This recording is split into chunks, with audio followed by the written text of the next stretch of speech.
Untuk latar belakang kami, mengapa kami akan membahas topik ini dalam diskusi panel ini? Dikarenakan karena peningkatan stres pada individu-individu untuk khususnya dalam lingkungan profesional ataupun perkantoran, dan juga beberapa pemikiran-pemikiran karyawan yang menurut mereka sebenarnya mereka harusnya memiliki jabatan lebih tinggi, tetapi bos mereka pun mengatakan sebaliknya tidak. Dan di mana tantangan di lingkungan kerja ini semakin meningkat dan menyempitkan ruangan untuk supaya kita bisa sukses dalam kehidupan profesional kita. Terima kasih, selamat menyaksikan. Selamat kembali pemirsa. Sebelum kita mulai diskusi panel kita hari ini, teman saya akan memulai diskusi panel ini dengan sebuah pantun.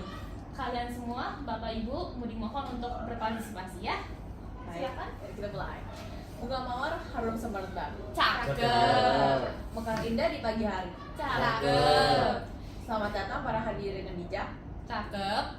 Mari kita berdiskusi berbagi inspirasi. Oke, sip. Dan itulah pantun dari ChatGPT. Oke, sebelum kita mulai, kita tentunya akan memperkenalkan diri dulu, terutama dari saya dan teman saya. Nama kamu siapa? Nama saya Alicia dan teman saya ini namanya Judith. Iya, aku namanya Judith. Dan di sini kita kedatangan dengan 3 narasumber. Boleh diperkenalkan dari Ibu Michelle? Halo, nama saya Michelle dan saya adalah seorang psikolog. Oke, selanjutnya Bapak Norman. Halo, perkenalkan nama saya Norman, saya CEO dari perusahaan Salomar. Halo, perkenalkan nama saya Ivan Nicholas. Saya adalah sebuah anggota Departemen HR dalam sebuah perusahaan akuntansi. Oke, terima kasih atas perkenalan dirinya Bapak Olas. Nah, setelah ini kita akan membacakan beberapa tata tertib yang perlu Bapak Ibu juga perhatikan, dan juga mungkin kalau ada para audiens yang akan datang nantinya. Yang pertama apa betul tata tertibnya? Yang pertama, para peserta diharapkan mematikan atau mensalin perangkat elektronik untuk menghindari gangguan. Lalu juga tidak diperbolehkan untuk memotong pembicaraan kecuali oleh moderator dalam konteks menjaga waktu. Ya. Nah, lalu itu kita juga memiliki agenda. Nah, agenda pada hari ini adalah melakukan diskusi panel. Dan setelah itu kami akan memberikan sesi Q&A kepada pemeriksaan kami. Nah, jadi kalian semua yang lagi nonton sekarang bisa antar pada sesi Q&A, bisa memasukkan pada pertanyaan kalian dan kami akan membacakan pertanyaannya kepada narasumbernya. Oke, dan tidak juga lupa mau tulis sayang kami. Siapa? Boleh perkenalkan namanya? Saya Marlin yang akan menjadi penulis untuk diskusi panel hari ini. Baik, Marlin. Jadi pada perbincangan kami hari ini, kami akan membahas mengenai kecerdasan emosional sebagai kunci sukses dalam kehidupan profesional. Nah, jadi kita akan diskusi ya, apakah benar orang itu kalau mau sukses dalam kehidupan profesional itu tuh bergantung kepada kecerdasan emosional. Di sini kita udah punya para narasumber yang mungkin sudah sangat profesional ya, sudah ahli gitu, betul dalam pekerjaannya masing-masing. Oke, nah aku mau tanya duluan nih ya, di sini baru giliran temen aku. Aku mau tanya aku paling penasaran sama yang HR. Berarti sebelum aku bertanya, aku mau tahu dulu kerjaan kamu tuh apa sih? Kerjaan saya itu ya dalam Departemen HR. Jadi Departemen HR ini kayak misalnya ada karyawan ribut sama karyawan lain, kita atasi masalahnya. Kayak misalnya apa yang terjadi, keributan gara-gara apa, dan mencoba mencari solusi. Menarik ya. Menarik. Nah, kalau dari pengalaman kamu tuh, menurut Bapak, apakah kecerdasan emosional itu tuh mempengaruhi cara kerja ataupun gaya dari karyawan? Tentu saja iya. Karena dengan kecerdasan emosional yang cukup baik atau dapat tingkatan tinggi, seorang karyawan bisa mengendalikan emosinya dengan lebih baik. Jika seorang karyawan dapat mengendalikan emosi dengan lebih baik, maka dia dapat mengatasi stres dan tekanan yang datang dari pekerjaannya. Gitu ya. Baik. Nah, sekarang saya mau bertanya nih pada Bapak Norman ya. Iya. Bapak kan seorang CEO ya, Iya. jadi pasti menangani banyak karyawan, ya kan? Nah, menurut Bapak, apa tanggapan Bapak terhadap pernyataan Bapak Ivan? Apakah benar? Oke, sebenarnya ketika seorang karyawan yang bermasalah dengan karyawan lain, itu kan biasa karena mereka emang tidak. Beberapa karyawan dalam pengalaman saya itu karena beberapa tidak dapat beradaptasi dengan sifat-sifat karyawan yang lain. ada yang tidak terbuka. Nah itu menurut saya merupakan bagian dari kekurangan kecerdasan emosional. Karena mereka itu tidak dapat menerima pendapat orang lain, mereka tidak dapat mengerti perasaan orang lain. Karena dalam lingkungan pekerjaan itu adalah lingkungan yang bukan hanya sekedar bekerja. Di sini ini juga lingkup sosial, di mana kita juga menjalin hubungan dalam sebuah pekerjaan ini. Sehingga memang benar kita tuh membutuhkan kecerdasan emosional agar hal-hal seperti kejadian yang dibutuhkan Aisyah ini tidak terjadi. Berarti mirip-mirip kayak mama saya. Iya, dia kadang-kadang suka kayak gitu sih, suka kayak lebih mentinginnya tuh kayak perasaannya orang lain gitu. Kadang-kadang kalau misalnya kan banyak gak sih kasusnya, nanti kita bisa tanya nih ke dokter cantik ini. Kalau anak-anak itu tuh dari zaman dulu mungkin mereka suka dibilang sama orang tuanya, kamu udah gede harus jadi dokter, harus jadi ini, harus jadi itu gitu. Apakah menurut Dr. Michelle itu mempengaruhi kecerdasan emosional mereka juga, yang akan mempengaruhi kepada kehidupan profesional mereka nantinya? Kalau dari pandangan saya, tentunya itu bisa mempengaruhi karena kayak kecerdasan emosional seseorang harus dibangun secara diri sendirinya, tetapi dorongan dari orang lain itu bisa mempengaruhinya untuk tidak dapat berpikir secara kritis secara diri sendirinya, sehingga mereka tidak dapat membangun pemikiran diri sendiri. Tetapi menurut saya juga hal ini juga bisa dapat membantunya di sisi yang lain, karena kalau seseorang masih muda kan mereka belum bisa mengembangkan kognitifnya secara sempurna, karena menurut suatu penelitian prefrontal cortex seseorang hanya dapat secara sempurna bertumbuh sehingga ketika seorang 25 tahun. Tetapi kalau ada orang yang masih muda ataupun masih anak-anak, mereka tidak dapat memikir secara diri sendiri sehingga membutuhkan dorongan dari orang lain. Begitu ya. Baik. Nah kalau menurut pengalaman dokter sendiri nih, dokter pasti pernah melihat banyak pasien dokter dong ya. Menurut dokter tuh apakah sangat mempengaruhi, apakah faktor-faktor keluarga itu sangat mempengaruhi IQ seseorang? Tentunya pasti mempengaruhi, karena kan seseorang terutama pas masih kanak-kanak, mereka kan tidak memiliki kemampuan untuk berpikir sendiri, sehingga orang tua mereka adalah sesuatu sosok yang mereka bisa melihat ke atas, dan juga mereka bisa patuhi dan bisa menjadi seseorang yang mereka menjadi inspirasi bagi mereka. Baik. Kalau Bapak Norman, menurut pengalaman Bapak, apakah dari orang-orang yang Bapak lihat ya, kan karyawan Bapak banyak ya, orang yang cenderung kecerdasan emosionalnya lebih tinggi, apakah menurut Bapak lebih sukses gitu? Secara sukses itu kan sudah ditentukan dari apa yang mereka lakukan. Namun kalau dibilang lebih efektif dalam bekerja, kemampuannya lebih tinggi, menurut saya iya. Karena orang yang memiliki kecerdasan emosional tinggi, mereka itu tuh ingin untuk belajar dalam setiap kesempatan yang diberikan. Mereka menerima kritikan dari semua orang, dan juga mereka tuh sadar dan aktif akan lingkungan di sekitar mereka, sehingga apapun yang mereka kerjakan itu pasti berhasil. Seperti tugas-tugas yang diberikan di dalam tekanan yang tinggi, tapi mereka tetap bisa untuk mengerjakannya secara efektif tanpa ada permasalahan sama sekali. Sehingga itu ya bisa dibilang sama dengan sukses juga dan orang yang memiliki kecerdasan emosional tinggi. Nah, bos, aku mau tanya kalau gitu kepada bos-bos, atasan-atasan yang mungkin rada nyebelin gitu ya, kalau misalnya ada karyawannya sama dia tugasnya dikumpulkan semua ke karyawannya, terus udah karyawannya mungkin mau bilang, mungkin ada idenya lebih bagus seperti ini, tapi bosnya tuh tetap bersikeras berkepala kayak enggak, pokoknya harus kayak gini. Nah itu bagaimana Pak? Nah, itu tuh yang merupakan bagian dari tugas kita sebagai CEO. Kita itu sebagai orang yang di atas, sebagai pemimpin atau founder, kita yang harus memberikan lingkup pekerjaan yang seimbang, di mana tidak ada satu orang yang diberikan tumpukan tugas ini itu, namun semuanya dibagi secara rata, sehingga orang-orang yang bekerja ini tuh mereka juga tidak lelah, tidak capek secara fisik dan juga secara mental.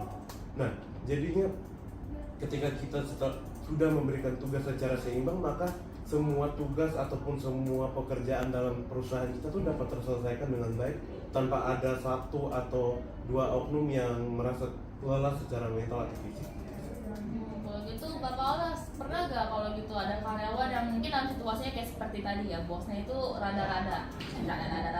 Nah terus mereka datang kepada Bapak, terus mereka cerita kepada Bapak gitu. Kalau kan Bapak kan termasuk dalam manajernya kan, dalam relasi antar sesama karyawan, bos maupun yang lain-lain. Nah menurut Bapak itu kalau sudah karyawan sudah komplain seperti itu, apakah itu akan mempengaruhi kepada reputasi pada atasannya atau tidak, atau bagaimana? Tentu saja mempengaruhi, dikarenakan karyawan lebih luas dan atasan lainnya.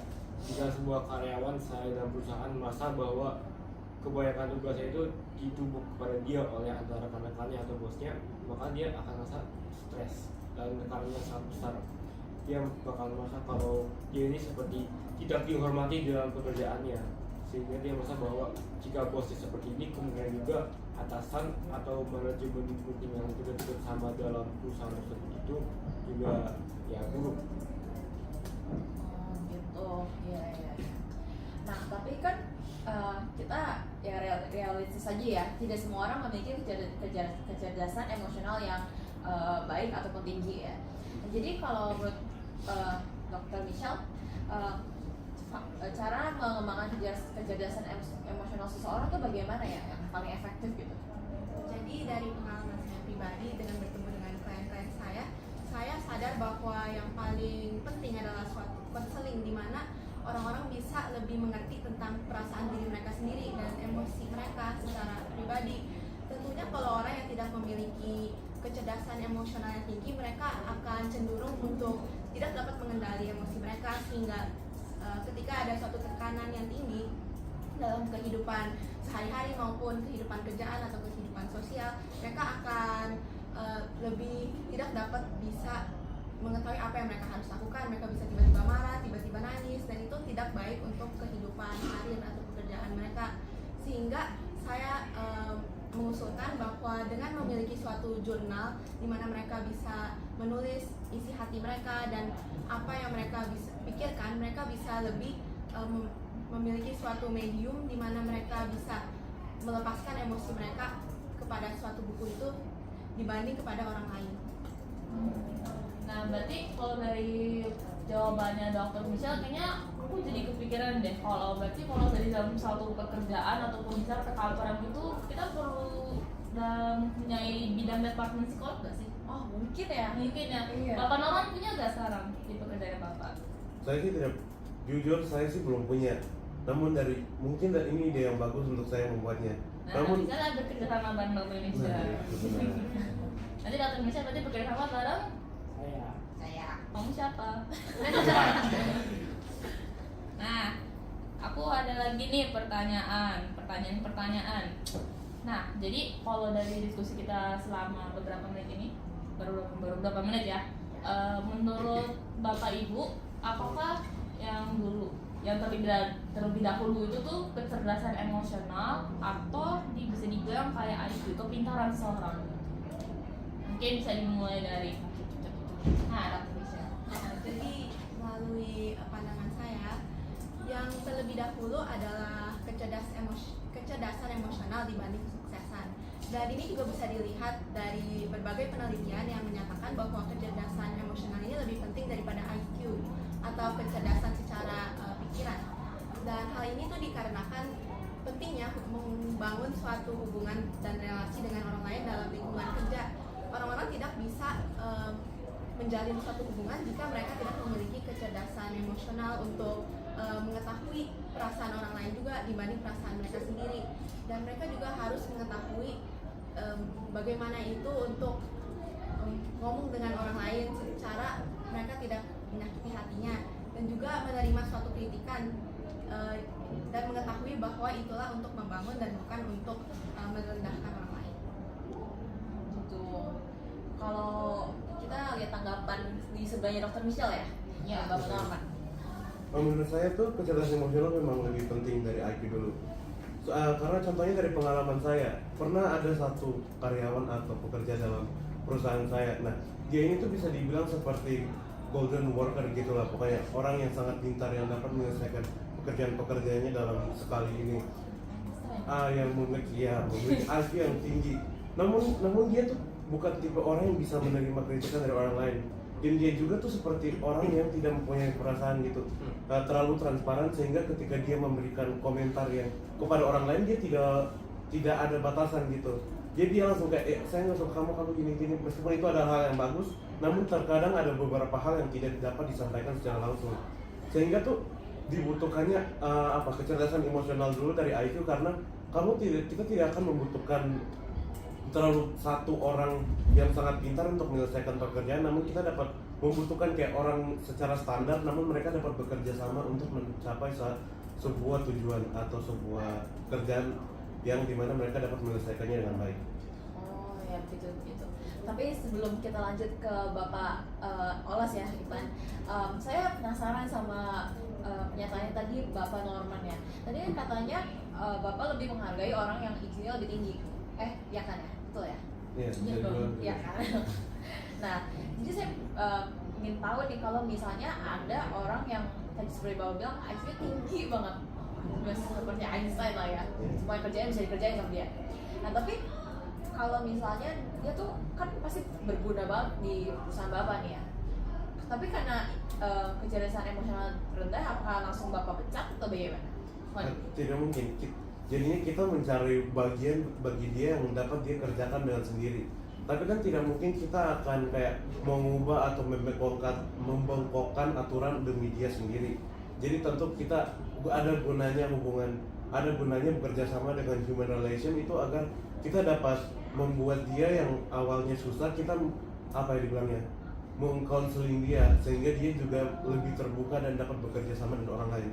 Karena ya meskipun ini dia juga aset, kita tidak mungkin hanya akan sekedar memecat dia gara-gara dia nggak bisa bekerja sama orang lain. Tapi Bapak berani nggak kasih dia posisi yang mungkin lumayan tinggi ya jabatannya dibanding karyawan-karyawan lain? Manajemen. Ya mungkin ya manajemen atau nggak CEO, kedua asistennya CEO gitu, berani nggak Bapak? Itu harus orang yang memang sudah punya kecerdasan emosional juga. Karena saya menilainya dua, tidak mungkin hanya satunya lebih tinggi, satunya rendah. Jadi harus seimbang. Karena itu ketika dia sudah mulai belajar untuk berkembang menjadi dirinya yang lebih baik, maka saya akan berani tanpa ragu untuk memberikan dia posisi yang tinggi. Nah, kalian semua dengar sendiri dari bosnya ya. Jadi IQ kalian itu penting, tapi lebih penting EQ. EQ itu bisa dibilang kayak kematangan ya. Jadi kita lebih dewasa gak sih? Iya gak guys? Oh. Kita lupa nanya ke Bapak Olas. Kalau Bapak Olas gimana nih? Saya ya juga sama seperti ya Bos Norman dan Michelle ini. Soalnya saya juga berpengalaman dengan saya menginterview orang-orang dengan IQ tinggi dan IQ tinggi. Biasanya saya bertanya tentang pengalaman kerja mereka, aktivitas mereka sehari-hari, interaksi mereka. Biasanya sangat-sangat kelihatan ketika misalnya contohnya seseorang dengan IQ tinggi berinteraksi dengan misalnya contohnya customer service, kan biasanya kan banyak ya pelanggan-pelanggannya komplain. Misalnya orang yang dengan IQ tinggi kan atau IQ tinggi dan IQ rendah, biasanya mereka ini takut ini udah tersinggung sehingga kalau berinteraksi dengan customer yang komplain kebanyakan bisa dia mereka antara terlalu tertekan dan kesusahan atau kemungkinan besar mereka juga ikut marah kepada customernya, dan hal ini bersifat buruk kepada sebuah perusahaan. Tapi orang dengan IQ tinggi misalnya berhadapan dengan customer yang komplain, mereka akan menahan kemarahan mereka menjadi tidak mudah tersinggung sehingga mereka dapat menyelesaikan masalah customer tersebut tanpa memasuki emosi mereka sendiri. Oh begitu ya.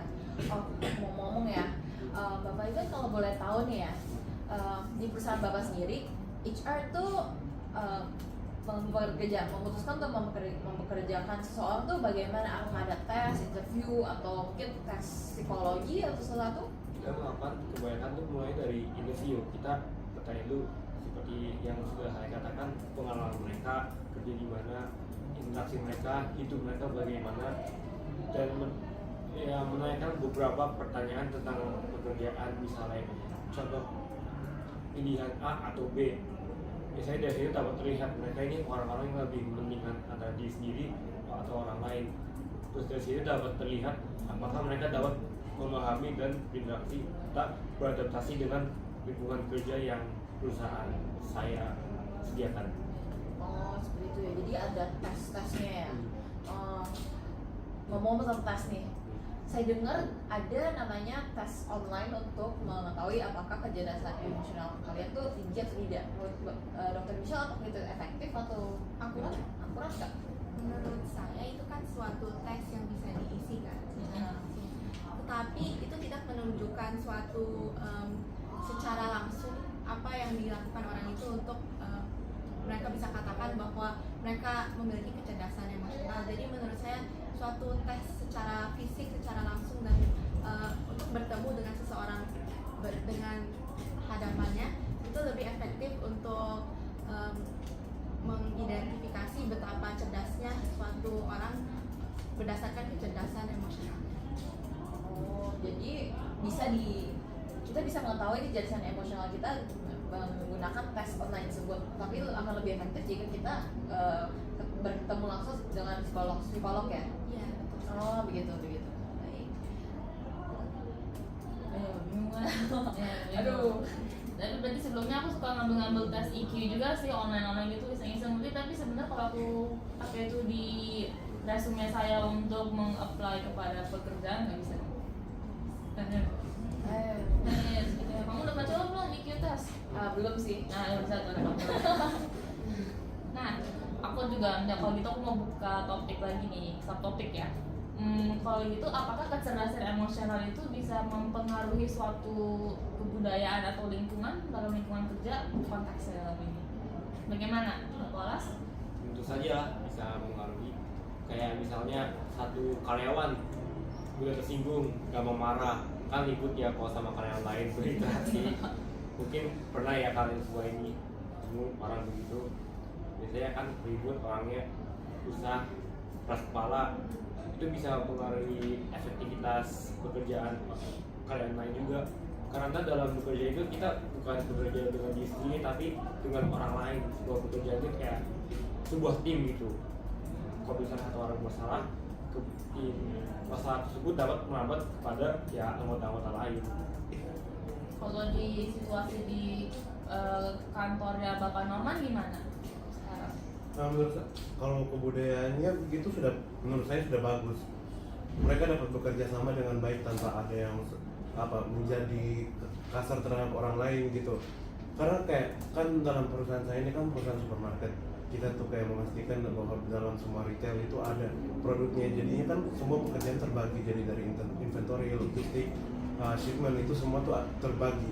Nah, ketika ada satu miskomunikasi pada satu bidang, tentu pasti yang bidang lainnya juga terganggu dong, jadi salah. Nah, itu tuh dapat menyebabkan seperti apa yang dibilangnya, kekacauan gitu. Mereka tuh menjadi lingkup yang gampang marah, saling sindir-sindiran, saling membenci gitu.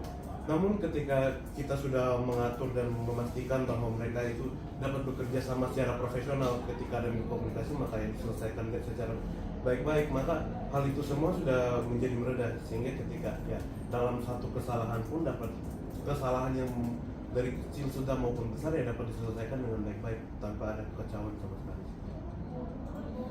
Jadi kalau misalnya ada karyawan yang kan pasti kalau di perusahaan karyawan tuh banyak loh ya Pak. Karyawan pasti kecerdasan emosional tuh beda-beda. Kalau misalnya ada perusahaan nih yang 40% karyawannya tuh kecerdasan emosional tuh ya katakanlah tuh lebih rendah daripada yang 50% lagi. Menurut Bapak apakah maksimal produktivitasnya? Mereka kalau bagi saya sendiri ya, saya tuh akan menggabungkan mereka kepada grup-grup gitu. Jadi kayak saya tidak akan memisahkan mereka menjadi 50-50, namun saya menggabungkan mereka sehingga kayak orang yang kecerdasan kayak dalam satu grup 4 orang, maka dua orangnya yang di bagian 50% yang lebih tinggi dan 2 orangnya akan di 50% yang dari 50% yang lebih rendah. Ketika mereka bekerja sama, tentu yang memiliki kecerdasan emosional lebih tinggi ini akan menginfluence orang yang dari 50% sebelahnya kan. Jadi tentu ketika kayak gitu tuh kita tidak bisa hanya membiarkan mereka terpisah. Jadi kita harus menggabungkan mereka sebagai pemimpin, maka kita harus memastikan bahwa mereka tuh dapat bekerja dengan baik. Sehingga Nah sekarang aku maaf. Nah sekarang aku mau bertanya untuk ketiga narasumber kita ya. Nah, aku bertanya kan tadi kan kita diskusinya tuh dalam konteks kalau kita bekerja dengan istilahnya work atau office ya kan, di secara langsung gitu ya. Di kantor. Tapi kan sekarang kan semenjak pandemi dan era digital sekarang kan pasti kita ada yang namanya remote work, jadi kita kerja dari rumah ya kan. Nah itu kan pasti kesempatan kita bertemu dengan orang atau berinteraksi dengan orang tuh semakin dikit ya. Nah menurut kalian tuh apakah kecerdasan emosional tuh masih sepenting itu, atau sebenarnya ya biasa aja gitu, nggak harus penting, nggak tidak penting banget gitu. Kan kayak berarti kita ketemu, misalnya kita ketemu bos itu cuma lewat email. Iya. Email pun kita udah ada formatnya kan, selamat pagi bapak ibu, selamat saya Dewi. Atau kan kalau kita cuma untuk seperti teleponan dengan mereka gitu tatap muka atau apa tuh cuma sebentar banget, berarti kita kembali ke tempat kita masing-masing gitu kerja. Nah, Kita bisa mulai dari Bapak Ivan kali ya. bapak Ipan lah, Bapak Misha ada tadi di Jadi kalau menurut saya sih manusia adalah makhluk sosial. Jadi meskipun ada suatu masa di mana kita pekerjaan berlangsung secara tidak tatap muka, tetapi hubungan sosial tetaplah sesuatu yang sangat penting bagi semua manusia. Oleh karena itu kita tetap harus melatih bagaimana kita berkomunikasi dengan orang lain. Kayak tadi contohnya dari moderator adalah melalui email. Meskipun email biasanya ada template-nya zaman sekarang, tetapi itu tidak bisa diandalkan selamanya. Bahkan ada pastinya akan ada suatu masa di mana orang-orang harus bertemu dengan orang lain secara langsung. Tetapi kalau mereka tidak pernah latihan cara berkomunikasi dan meningkatkan kecerdasan emosional mereka, bagaimana mereka bisa berkomunikasi dengan orang lain secara langsung kalau ada suatu masa yang mereka harus masukkannya. Baik. Kalau Bapak Norman? Oke, menurut saya kayak ketika mereka bekerja dari rumah kan, mereka tuh kayak sepenuhnya tidak akan bertemu dengan manusia-manusia lain atau orang-orang lain. Namun seperti yang Ibu Michelle sudah katakan, itu memang sebagai kita manusia sebagai makhluk sosial itu memang penting untuk kita memiliki kecerdasan emosional. Memang seperti yang tadi sudah dikatakan, terdapat template-template untuk segala hal yang tinggal diketik saja. Namun dalam dunia kerja profesional, apakah semua akan selalu berjalan sesuai template? Kan tidak mungkin. Bisa saja ada masalah yang terjadi tanpa kita ketahui yang harus membutuhkan kita untuk berkomunikasi dengan orang baru atau berkomunikasi dengan orang lain. Tentu itu akan membutuhkan kecerdasan emosional. Dia tidak hanya kayak secara tidak sopan mengetik atau memberikan informasi kepada orang lain yang kayak ini informasinya silakan diambil, kan tidak mungkin. Kita pasti kayak selamat sore atau selamat pagi, ini informasi yang dibutuhkan bla bla gitu. Jadi ya tidak sepenuhnya kita ketika bekerja dari rumah atau remote work itu kita akan sepenuhnya bergantung pada template. Jadi tetap dibutuhkan kecerdasan emosional. Tadi kan kita udah mendapatkan pandangan dari seorang bos dan juga seorang psikolog. Nah sekarang kalau dari seorang HR, seorang rekruter yang pasti langsung bertemu langsung dengan orang calon karyawan ya, menurut Bapak bagaimana? Ya mungkin misalnya orang online kerjanya lebih jarang ketemu dengan karyawan atau bosnya, ada template-nya sehingga mereka lebih mudah. Tapi pasti diperlukan ilmu kecerdasan emosionalnya, karena dalam kehidupan profesional ini bukan hanya hidup dalam pekerjaan secara profesional, tapi juga berinteraksi dengan manusia lain walaupun bukan dari pekerjaannya, seperti misalnya tanggal dan lain-lain. Karena profesional seseorang dalam interaksi misalnya di pekerjaan di kantor itu juga bisa direfleksikan kepada kehidupannya yang pribadi.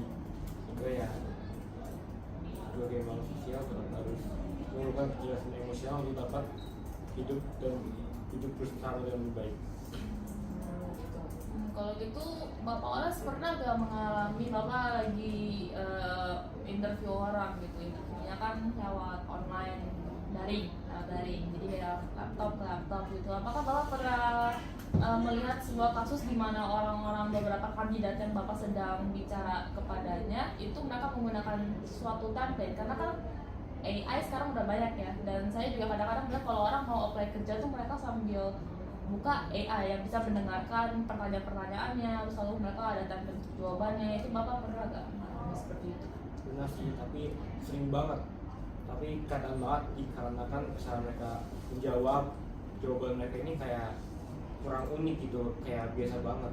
Misalnya ketika saya interview seseorang, saya ada sebuah kasus masalah pekerjaan, biasanya yang saya paling ingin dari mereka ini pandangan mereka tentang masalah tersebut, bukan jawaban dari AI. Walaupun jawaban dari AI lebih benar, lebih baik untuk mengatasi masalah tersebut, tapi kan hanya AI yang bekerja, kita bukan AI. Jadi kalau mengatasi masalah tersebut sebagai sebuah manusia, yang menjawab harus karyawan tersebut sebagai manusia. Tidak mungkin misalnya sebuah karyawan gelut dengan karyawan lain di pekerjaan gara-gara misalnya rebutan air minum apa bagaimana, kita perlu AI untuk menyelesaikan masalahnya. AI tidak mungkin akan memberikan dua orang tersebut, harus kita sebagai manusia, atau misalnya saya dalam departemen HR yang harus menyelesaikan masalah tersebut. Terus juga mempengaruhi kecerdasan emosional kan, berarti kan Iya.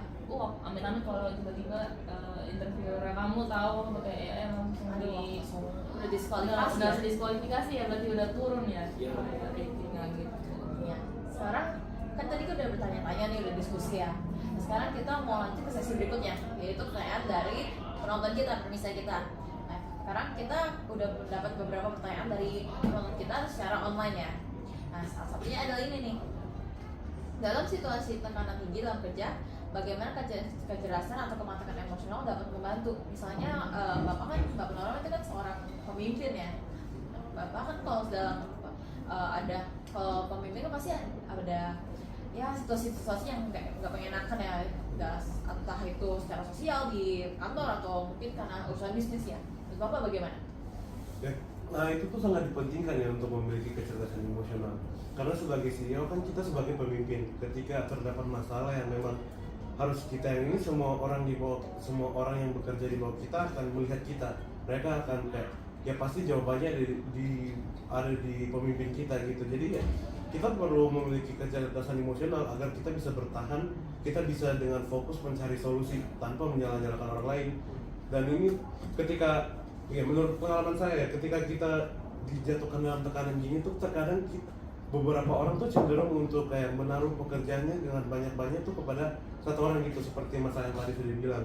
Jadi kayak nanti seperti kan pemimpinnya tidak mau pusing, jadi kayak ya udah kamu saja yang menyelesaikan semua ini ya, ini semua pekerjaannya ini saya kasih ke kamu gitu. Nah itu kan tidak mungkin, itu sangat tidak etis, itu sangat melanggar etika atau aturan moral pekerjaan. Sehingga kita tuh diperlukan untuk memiliki kecerdasan emosional, jadi agar kita tuh dapat secara tenang, kita tuh membagi pekerjaan-pekerjaannya, menyelesaikannya, mengumpul tim untuk memutar otak agar dapat menyelesaikan masalah, mencari solusi alternatif dan lain-lainnya. Betul, saya setuju kan, saya juga pernah jadi karyawan dan bos saya seperti itu tuh tipe-tipenya. Semua kerjaannya ditumpuk ke kita disuruh-suruh, jadi kayak bapak anak gitu. Iya, bukan seperti bos karyawan. Ya, tapi Bapak Norma sih nggak gitu dong Ya, ya. bapak Rom tuh hawanya tuh kayak aduh bijak sekali gitu, bijak sekali kakak. Namanya juga perusahaannya udah sukses ya, pasti orangnya juga bagus tuh.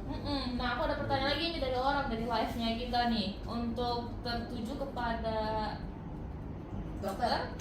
Kata mereka, apakah kecerdasan emosional tuh bisa diukur? Kalau iya, itu metodenya apa yang bisa digunakan misalnya?